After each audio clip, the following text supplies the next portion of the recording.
Everybody, welcome to the podcast. Let's go ahead and make welcome Tim Wallis. Thank you so much. Is that the camera I'm looking? I never know what camera to look into. And we are going from my recording from my living room. So you may see my dog running around here. That's a dog? I thought it was another camera. I kept looking over at it and I thought, well, that's kind of a strange looking camera, but it is. It's Josie the dog. Josie the dog. Yep, she's watching us. Normally I have to block her out and she starts scratching at the door when I'm recording, but it should be fun. So Tim, we're from the same state of emergency? State of emergency, that's what we're in. So I'm assuming you brought me here to talk about politics and religion? Yeah, exactly. That's what I'd like to talk about, because there's nothing that brings people more together than talk about politics and religion. And lap steels. And lap steels, for sure. Well, yeah, let's, first of all, where are you at in Illinois? I am in East Peoria, Illinois. Born and raised in the godforsaken town of Decatur, Illinois. And are you familiar with Decatur? Oh, yeah. I saw Leo Kottke there, I don't know, in the 90s sometime. Yeah. Can you smell it ever down here in Bethalto? Because it's got a nice smell to it. Then I, fortunately, yeah, I got out of Decatur. I shouldn't make fun of Decatur. It's a good town. I still got friends and family there. And then we moved up to East Peoria. Gotcha. So, yeah. Gotcha. And tell the folks, first of all, you got in touch with me about this, your slide that you've got there. Yes, the pedal slide. The left hand. Let me zoom in on that. Yes, the lovely pedal slide. Talk about that just a little bit and where people can find that. That is at Extremity, AXTREMITY, Extremity.com. Or you can always get it also on our other website, guitarpickle.com. There's information about the pedal slide. We brought this out about 2 years ago, but it was 2 years in the making to get it all put together. This was a very long process. It doesn't look like it would be, but the engineering in this thing was unbelievable to figure out everything how to do on it. It was quite a task to get it done, but we got a full-blown patent. Nice. Let me zoom in on that. Yeah. The lovely Carol Merrill. There you go. Hold it in one place and I'll... Yeah, I kind of get a tendency to bounce around a little bit. And so how does this thing work? Tell us a little bit well, about it. It's all set up to where you can actually use it. I like playing a 3-string, but you can use it on a 6, 8. You can use it whatever you want to use it on. But it's sort of, in a way, a capo in your hand, to where you can lay the bar down and then bring the cam in and out. The cam slides in and out. That was what the engineering feat was, to get this to be able to stay across the strings and then bring it in without having to move this part of the bar.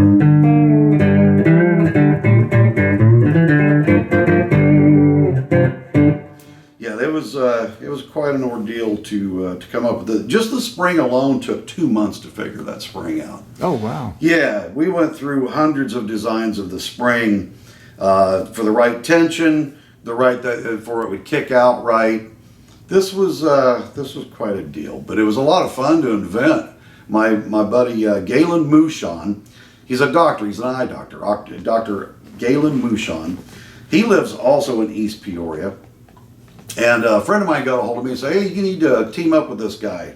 He's a doctor, an eye doctor." I thought, well, yeah, I should. Being a guitar player and an eye doctor, should get together. So ended up he's an engineer. He's a part-time hobbyist engineer, and so he drew this all up on the CAD programming, and that's where I learned to do CAD drawings, was watching him. And so I also became a self-taught engineer and machinist.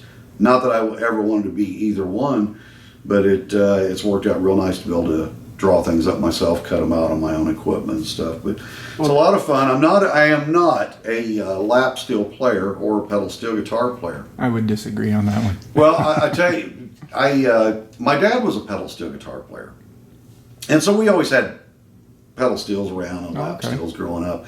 And I really tried, because in my head, that's what I always heard was these steel guitar sounds. But I played guitar. And so, I guess it's been probably 25 years ago, I decided that I was going to be a pedal steel guitar player. So I got a pedal steel, and I thought, well, the only way I can learn is to just go out and play. Same thing I did with guitar, was just go out and play.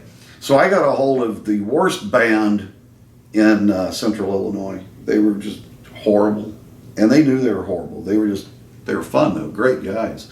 And I said, listen, I want to play pedal steel, and if you guys will have me, I will play for free. And they said, great, yeah, love to have you. So the third week they fired me. I was such a horrible pedal steel guitar player that the worst band fired me. And so I thought, well, that's probably not for me. Pedal steel guitar playing is probably not for me. But I always had in my head what I wanted to hear and what I wanted to play. And so I'd goof around with a lap steel from time to time. And for me, now for guys like you and a bunch of other guys, playing a lap steel with just a regular bar, you guys can do all kinds of stuff with that. Well, I can't. So I guess it's been 4 or 5 years ago. Yeah, it's been that long.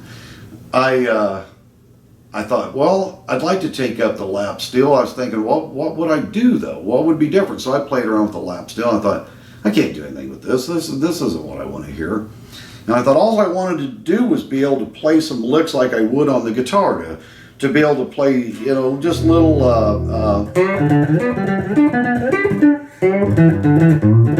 That's all I wanted to do. And I thought, well, there's got to be some invention out there. And being an inventor, I always look first to see if somebody else has got something, because there's no reason for me to invent something somebody already else has. So I started looking into it, and I couldn't believe that no one had come up with anything like this. I thought there's no way anybody could miss this. It's too simple. Yeah. And so I did some Google searches. Then I went into the patent searches, and I spent days and days going through all of the patent searches through the patent office, and I couldn't find anything that Josie wants to play with me here. I couldn't find anything that was remotely close to what I wanted to do. So I thought, well, I'll go ahead and come up with some ideas. Came up with a couple little prototypes. I took them over to my buddy Galen Mouchon, and I said, "Can you draw this up?" And he said, "Yeah, this shouldn't take too long." And so he said, "Okay, we'll work on this, and it shouldn't take over a weekend. You know, we'll have this thing done." 2 years later, we finally we have so many prototypes of leading up to what this was, because we would come up with one version and we go, that's it, love it, and he'd say, okay, take it for a day, play it, see what you think. So I would take it and go, no, that isn't it, we need to do this, we need to change that. And so what was supposed to be a weekend project ended up being 2 years and $35,000 later. Wow. Yeah. Wow. So, but we're real happy with it. It's we have sold in over 50 countries now. These are sold in over 50 countries and hundreds of them, and they do real well. It's an extreme learning curve to it, though. Most people that play lap steel, pedal steel, dobro, whatever have you, they think they're going to pick it up and just start playing. Yeah. But it's a completely different animal. It's almost like you got to forget everything you ever knew and start all over. In fact, the guys that I knew that were guitar players, they would try one, and it seemed to be that they had an easier time with it because they didn't have to relearn what they already knew. So that there is a strong learning curve to it. So we always like to tell people that ahead of time, so it's not like, well, I took it out of the box and couldn't play it. It's like, well, when you first started playing guitar, could you instantly start playing the C chord or the F chord? You know, I doubt it. So. Well, what have you found technique-wise works for you to make it kind of work for you? Because you sound great on it, obviously. That's smoke and mirrors, Troy. I am not very good at this thing at all. But I have found that I like playing 3-string, and since on a 3-string, you don't have to really worry a whole lot about the minors or majors. But say like take a House of the Rising Sun, which is in kicks off an A minor. There's so you go A minor, C, D to F, A minor, C, E, I think it is. Okay. Whatever, if you play the So it's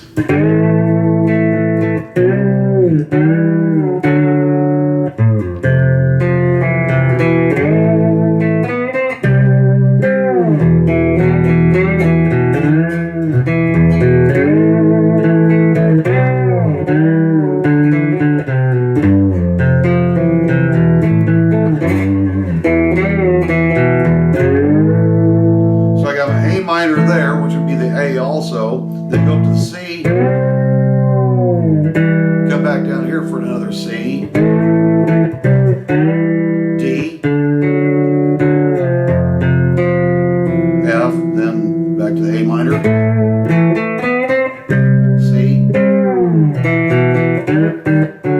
there's your E down to whatever that is.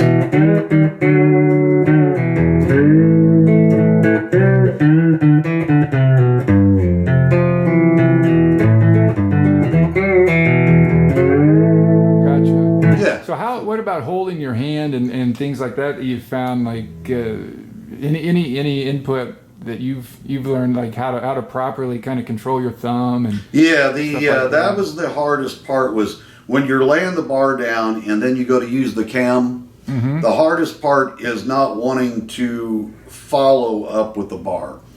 That was really, really tough, was to be able to make sure that I left the bar exactly where it needed to be, and then use the thumb, the cam, without moving my left hand to follow it up, go sharp or flat. So that was the hardest thing, I think, to learn on it, was to make sure that the left hand stays anchored as you're moving the cam.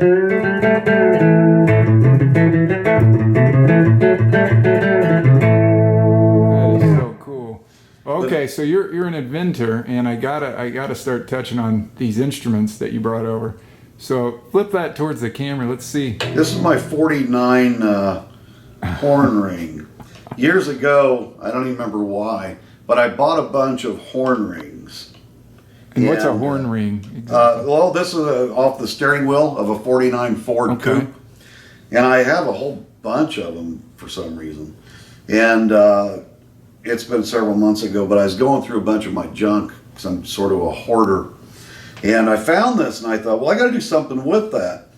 And I thought, well, what am I going to do with it? And I thought, well, I know, you got to build a lap steel around it. So that's what I did. I took the 49 Ford horn ring. Yeah, and, let's hold that up for a second. I'm going to zoom in and just show everybody. Now, he built this. That's what I really want to stress. And so, talk about just I'm not a guitar builder at all, so this stuff, every part of it kind of intrigues me. The paint, the shape of it, and it was started out. It's as a 2x10 lumber from Lowe's, and so I drew up I had no idea how I was going to design it or anything. I just started on the CAD drawings, trying different configurations, and I always lay down what it has to be, the essentials of where everything needs layout, and then I'll go from there. And so I knew I needed the horn ring to be in there, but I couldn't have it back too far, needed up wherever I could get it. So I take the essentials, start there, and then work on the outside. Okay. And I probably went through, 3 or 4 days of different designs before this was the one that I settled on. And I've got 2 CNC machines, and so I cut the wood all myself, and then I designed the pick guard. That's white perloid, and the bridge and the nut is 3/4 inch aluminum. So I cut slots in for that. It's a bottom loader, so the strings go underneath, and then usually I will paint the guitars myself. But this one, I wanted a good paint job on it. So one of the drummers in a band that I play in with, Buddy Love, he owns an auto body. So I told him, I said, I want this the same color, 1949 green. You know, that ugly green. I love it. I love it too. It's cool. It sounds like it'd be pretty ugly, but it turned out real nice. I'm real happy with that. So, but I'll only build one. I'll only build. I won't go buy a bunch of these horn rings and build a bunch of guitars. I like to build one, and then I might change it up a little bit if I found something else that would work for that. But I would not want to build on these guitars the exact same guitar. Yeah. And how many strings? I think that's 3. I love 3 only strings. 3 strings. And what do you have those strings tuned This to? is tuned E, B, E. Okay. Or I'll drop it down to DAD tuning, D-A-D.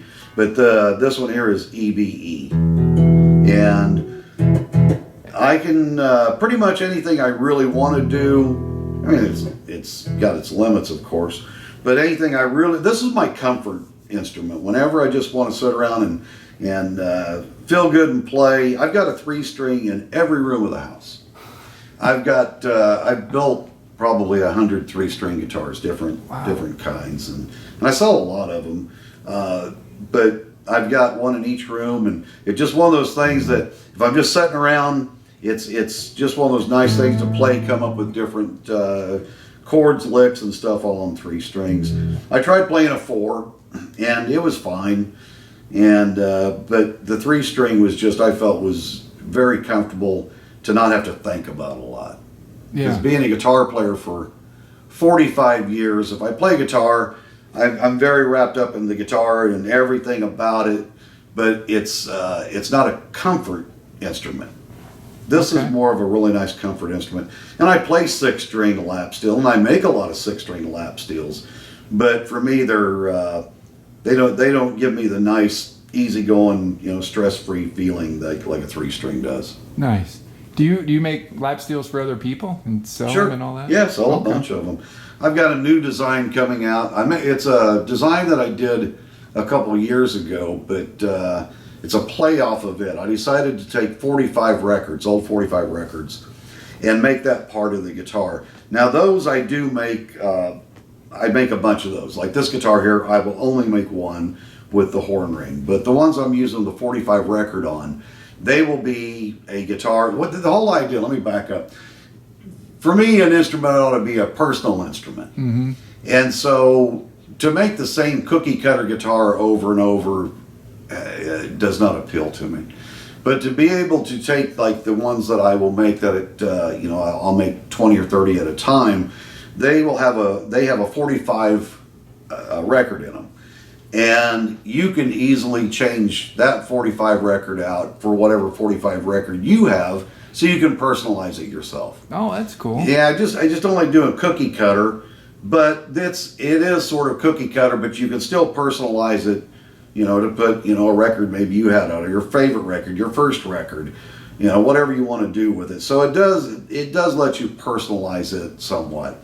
And I make those in 3 strings and 6 strings. Nice. Yeah. I didn't touch on what jumped out at me was your personalized fingerboard there that you got. Now that's your CNC machine. Oh, the fretboard here? Fretboard, yeah. Yeah, that's also made out of perloid. Let me zoom in on that. You wouldn't tilt that. And I tried that is really cool. Several different scale lengths. And for me, and I know everybody's got their own favorite, but I like a 21.76. And I went through a lot. I went 22, 22 and a half, name it, I tried it. And I found after literally making hundreds of different scale lengths to what, I'm kind of OCD, to come up with the scale length that I like that would really work well with the pedal slide and what I wanted to do and how I felt with the scale length, I come up with 21.76. And that's interesting. Most people probably like a little longer scale length, but Yeah, I know mine. I guess with the Asher that I've got, it's 24. Yeah. I believe. So that's and normally, like they say, a short scale is what, like 22, 22, or something like that. Yeah. Well, we're only I'm at 21.76. So I'm just a little bit less than a quarter inch, and that's hard to tell on that long. But I even play 25 and a half, and I know a lot of lap steels are 25 and a half, and that's just very uncomfortable for me. Yeah, I guess it's whatever you get used to. So, not being a long lifetime lap steel player, I didn't have to really, I had nothing I had to relearn. It's just I went with whatever worked for me. Yeah, yeah. So, when we first met, you had talked about some of the other inventions that you did before this one. Mm-hmm. You have your guitar over there. Now, I know that you talk a little bit about the B benders. Was that kind of the first thing that you invented? Yeah, years ago. It's probably been 25, 30 years ago. I wanted a bender on my guitar. Like I said, in my head, I always wanted to be a pedal steel guitar player. From the time I was 9 years old, the sound I heard in my head was pedal steel licks. But, like I said, I'm not much on a pedal steel. But there was a tone that I wanted for the guitar, which is that great old telly sound. But I couldn't get the licks that I absolutely had to play. And so I guess, 25, 30 years ago, I thought, well, I'll build a bender, because at the time, Gene Parsons had his bender out, but I couldn't afford that at the time. We had small kids, and just couldn't justify spending that kind of money. So I thought, well, he had the B bender, but I wanted a G and a B bender. So I came up with, my first one was out of typewriters, manual typewriters. I took apart manual typewriters because there's a lot of moving parts. And then I got down to one part I couldn't find that I needed, and I looked over on the screen door, and I saw a part on the screen door that I thought would work. So I took the screen door apart, and so my first bender was 2 manual typewriters and a screen door. And then I went into production with them. Then I started actually manufacturing a real bridge with everything about 18, 20 years ago. And I made hundreds of those things, mostly by hand. I was a hillbilly cobbler. Didn't really do any machining. And so then I would start slowly getting parts machined.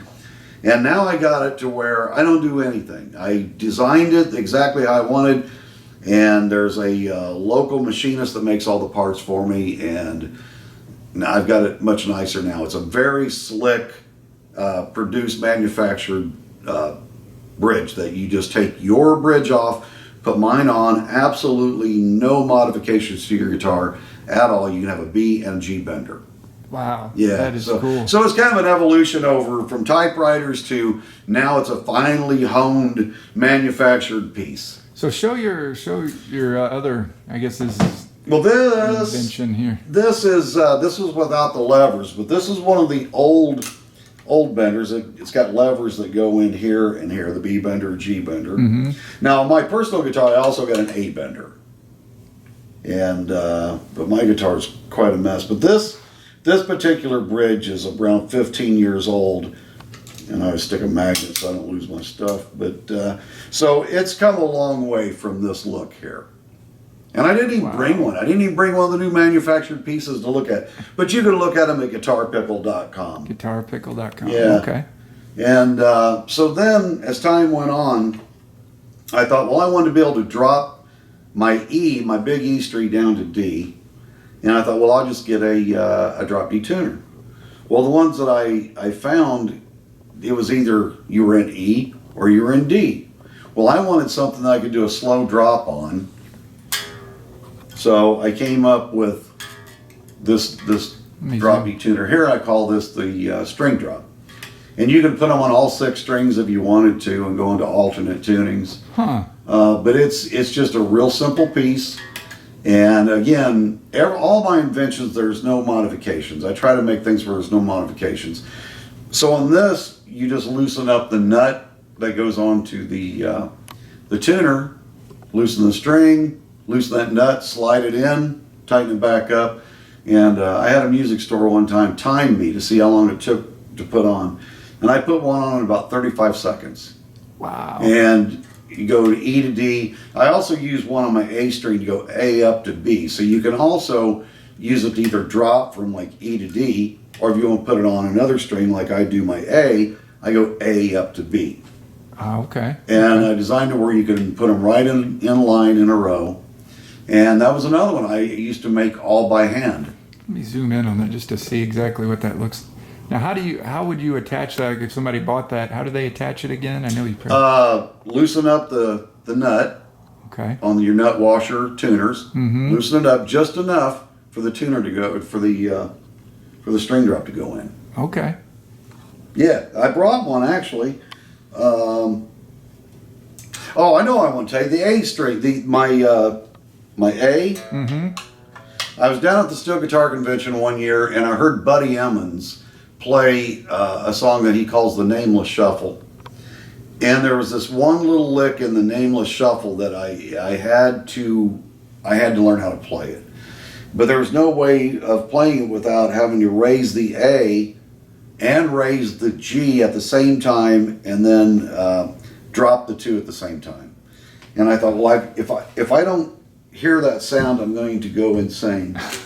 So I just kept thinking, how am I going to do this?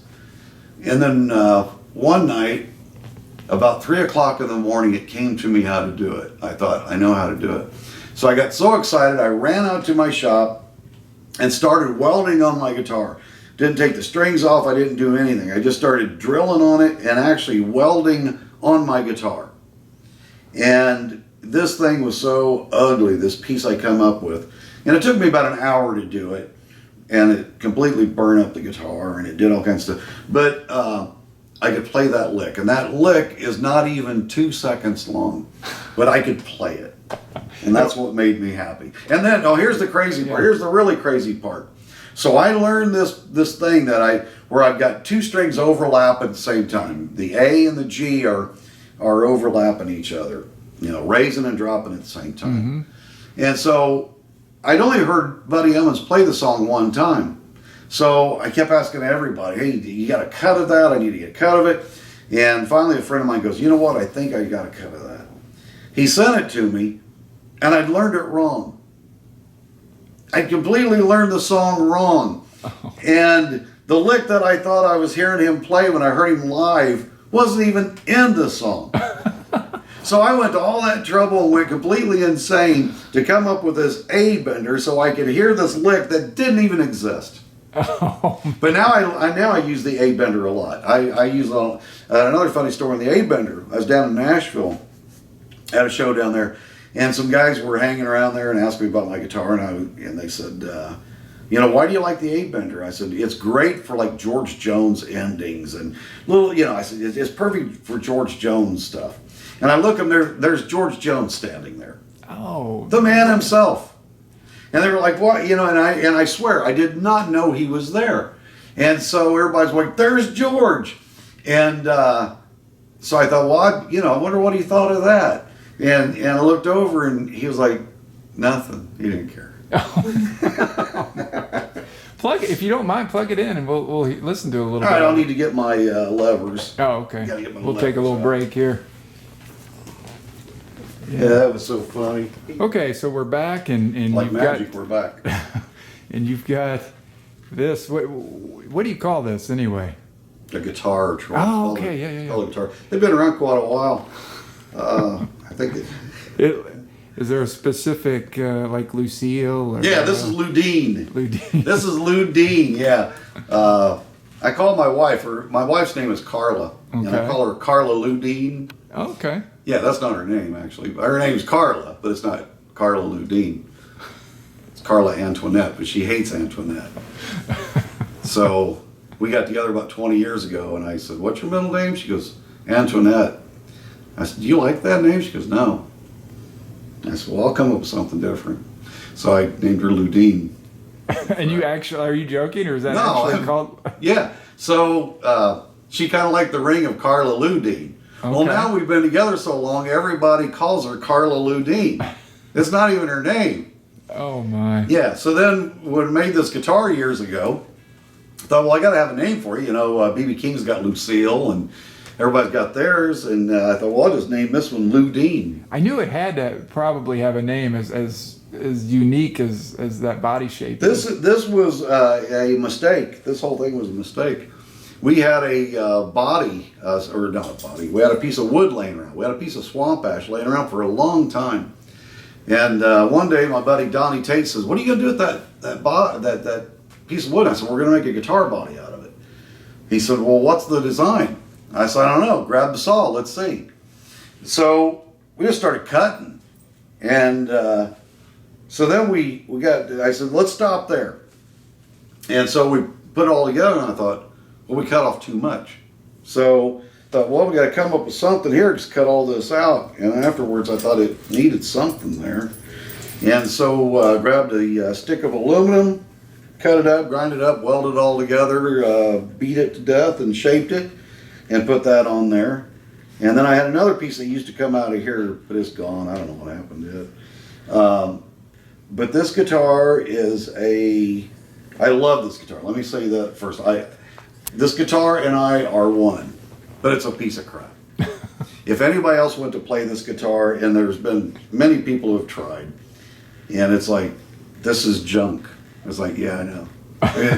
I know every little fret noise and buzz and everything about this guitar, and I absolutely love this guitar, and I wish I was a tenth as famous as my guitar. We go to guitar shows, and we get this all the time. People go, "Oh, I know that guitar, I know that guitar," and everybody takes pictures of it. And so I started asking people years ago. I'd say, "Oh, can I see the picture?" And not one time was I ever in the picture. They cut me off like the neck down. So no, everybody knew my guitar. And we were at a show in Tulsa one time, and this guy walks up. He goes, "I know that guitar." And my wife says, "Well, that's Tim." And the guy goes, "No, it's not." She goes, "Yeah, I'm pretty sure it's Tim. It's my husband, Tim." He goes, "No, I don't know him." And he just walked off. So anyway, this was the neck. I can't remember what the neck came off of. I think it was a Fernandez, and I had it laying around too. So I just put it together. Josie's fine. Hi, Josie. My dog is. Is Josie in the shot? She's not in the shot. Oh, I wish she was. Josie, you need to be in the shot. Cute little dog. But this has got my B bender and G bender. And you're doing that with your forearm, right? Well, it's kind of a dance between the two. It's kind of a dance between pushing down the neck. You know, like you would a regular bender strap activated. You can either move your arm or the neck or do both. I do a little bit of both depending on what it is. And then the G is a raise the neck and bring the arm up.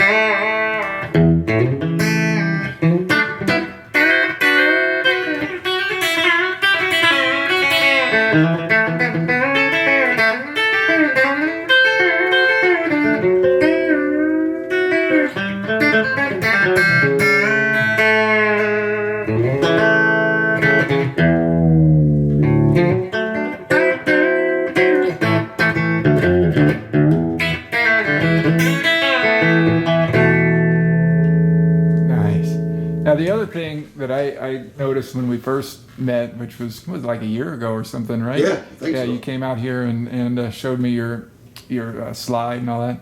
But I started talking just very minimal music theory to you, and you kind of looked at me like I speak in Greek. Yeah. Tell us a little bit about your music background, like as far as like what you were apparently, I guess, all ear taught, self taught. Yeah, I can't read tabs, charts, music. Anything. When I play, somebody say, "Well, that's got a C something." Like, just what's the root of the chord? That's all I want to know, and then I'll work from there. So no, I have no idea what, you know.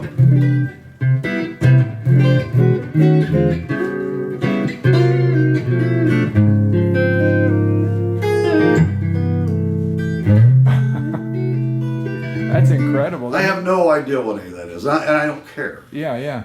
So you just approach music always from just learning tons of albums and chords from. I'm a listener. Okay. But I've heard all the things I wanted to play in my head since I was 9 years old. I wanted to play when I was 5, and it took me till I was 9 before Mom and Dad would give me a guitar. And all this stuff I've always heard in my head that I wanted to play, and influenced by so many great people, and I would go out and listen and couldn't wait to get home to try to play what I just heard. So nice. Yeah, but I had a guy one night trying to he just drove me nuts, trying to tell me I needed to learn this and I needed to learn that, and I was getting aggravated with him because he just kept going on about, well, if you don't really know this and don't know that, then what good are you? Yeah. And I told him, I said, I don't care what I'm playing. I didn't ever, and I still to this day, 45 years later, I want people to feel what I play, not hear what I play. Sure, and why would I care if it's a flatted 5th, 13th minor with and I'm not saying anybody knows that. That's not, that's great. I respect that, and I respect them. But it's not me. Mm-hmm. I have no desire to know that. I play for my pure enjoyment. I've been doing this for 45 years. And I am more passionate now about playing guitar than I've ever been in my entire life. I mean, the thrill is there every day. I can't wait to grab the guitar and play.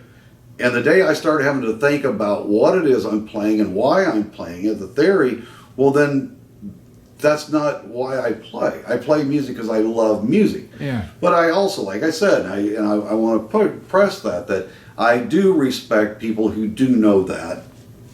But that's them. That's for them. Yeah. Well, I found that incredible, and the more I kind of watch some of your stuff on Facebook, or you were playing "Secret Love," I think the other day. Yeah, we didn't know even how to play it. And I know that song from Lenny Bro's version. Yeah. And I've always loved that song, but I'm thinking to myself, I'm like, okay, this guy's playing this jazz tune, and he doesn't know any names of these chords. I didn't even know the song. We had the Polly, our bass player, her husband was there. He goes, "Do you know Secret Love?" This was 1 minute before we went on the air. I was like, "Okay, let's play Secret Love." And I was like,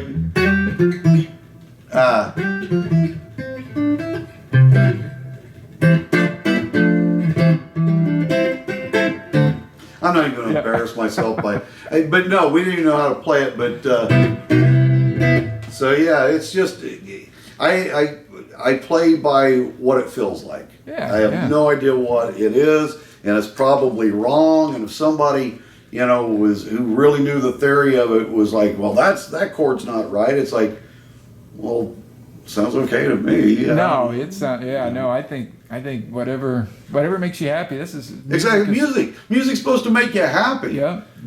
And I've had people get on me about the pedal slide. It's like, that takes away from this or does that, so then don't play it. If you don't like it, don't play it. I don't care.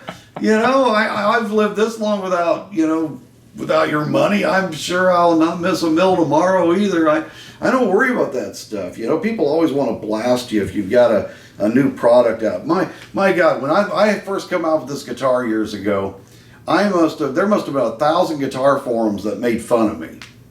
It was like, well, how many TV stations does it pick up? I got blasted for it, and that never once detoured me. But any product I've ever come out with, for the first year they're just going to beat the crap out of you about it. You can't worry about that. The way I always looked at it was, I'll invent something that I need, that I want, and if it works for somebody else, great, I'll make them one. That's how all of my products have started out. I made that B&G bender for me, and somebody else wanted one, and then I started manufacturing, clean them up, make them into, real pieces. I could only find so many typewriters and screen doors. So, it's kind of went from there. It's my goal was never to be a manufacturer at all. I never wanted to do that. And the only thing, if I wanted to invent something, I never thought, well, how will this work for the masses? everything that I've ever come up with was something that I thought, I like it, and if somebody else would like it, that's great, but that's not the goal. You know, that's not what drives me. Yeah. And it's certainly not money, but well, cool. money's nice. Let's take a little break, and then we'll get out this other lap steel you got that is just incredible looking. I told him told Tim when he got here that, man, I'm so excited to get some of these instruments on camera. So we'll take a little break and then get that one up on his lap.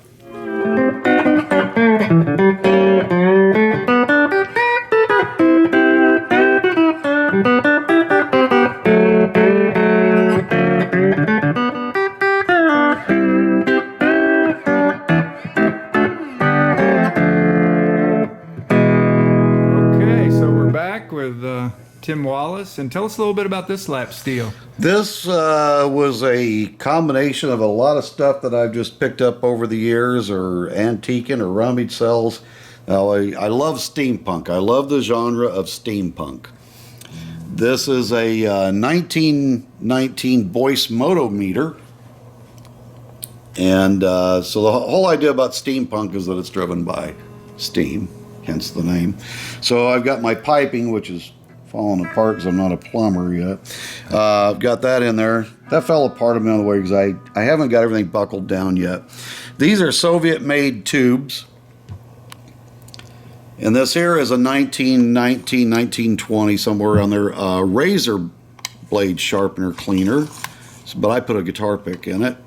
So I've always got a guitar pick there, and I can hand myself a guitar pick and clean it up. Oh, that's great. And this is off of a Studebaker, I think about a 1950 something Studebaker horn. And this is off of an old phone. And this here is from an early 50s, I think a phone, payphone. And so I took the phone all apart, wired it all up, put it in here. I got the bell, which as you drive down the road shakes that. You hear that everywhere you drive, which drives you nuts.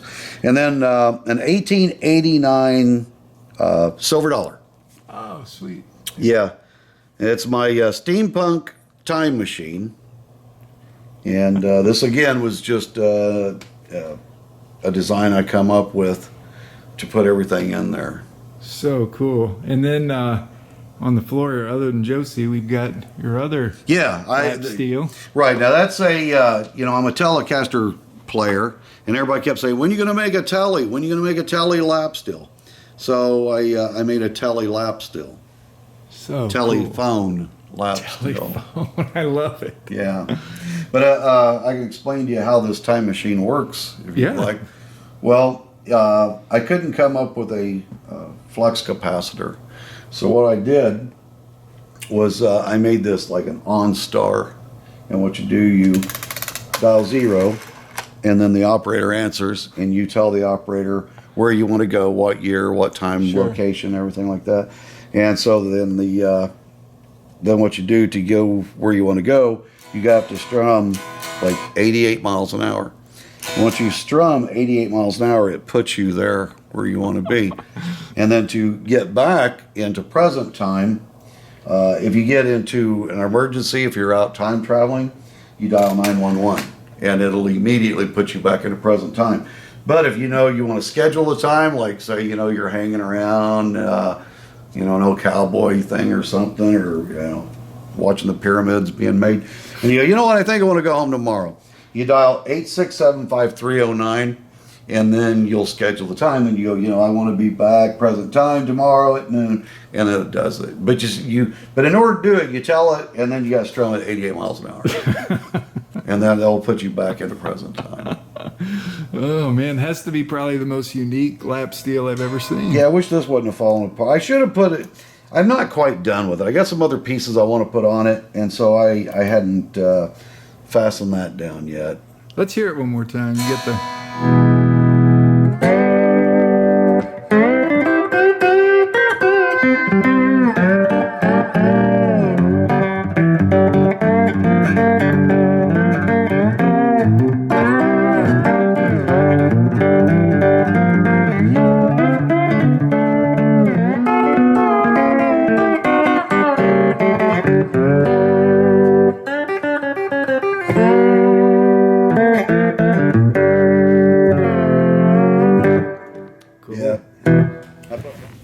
Okay, so we're back with Tim Wallis, and he wanted to talk. What'd you say? A little bit about the pedal slide some more. Well, the pedal slide, we got a little. Just want to let everybody know we have a few options. One is a 15-degree cut. One of the options is a 15-degree cut on the end, and then we also offer a bull nose. So we got a bull nose and the 15-degree cut, and we got a couple different weights. We got the lighter weight of like a 6.5 ounce.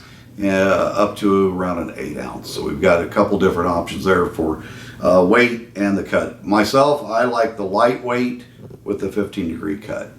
But if somebody wants the, I get a lot of people like the heavier bar, the bull nose heavier bar. So we do have those if you want them. But we've also, and I didn't even tell you about, we've got a new style of a bar coming out that it's similar to the pedal slide with a lot less learning curve to it.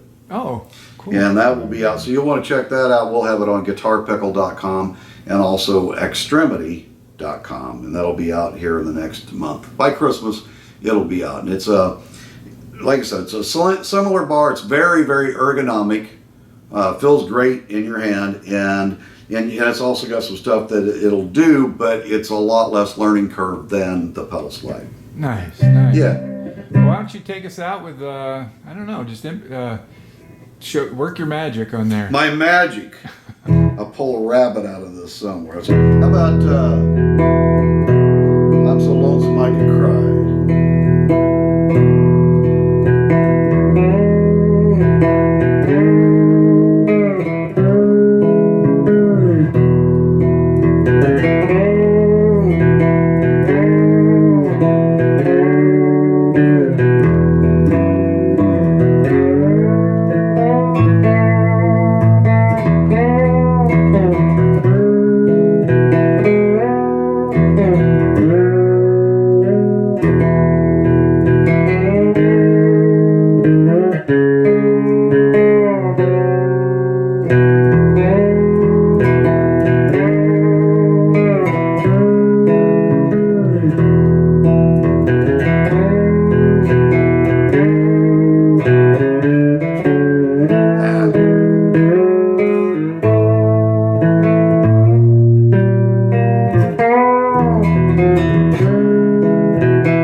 Mistakes at all. That sounds great, man. Well, thanks, Tim, for being on the show. And once again, what are these websites where people can... guitarpickle.com and Axtremity, AXTREMITY.com. Am I getting paid for this? No, but neither am I, so it's okay. I get a sandwich or... No? Yeah, you get the company of Josie. And a sandwich. And a banana. I think I have some ripe bananas. Good. I appreciate you doing this. I'm a big fan of yours, have been for quite a while, so this was really cool. This was a lot of fun. Well, great. Yeah, I'm totally impressed with your all your inventions and the creativity and sense of humor, all that. Well, most people think I'm some kind of like male model, and I got to remind them I'm not just another pretty face. There's actually something going. The eyes are up here. You look at, my eyes are here. So. Tim Wallis, everybody. We'll see you on the next show.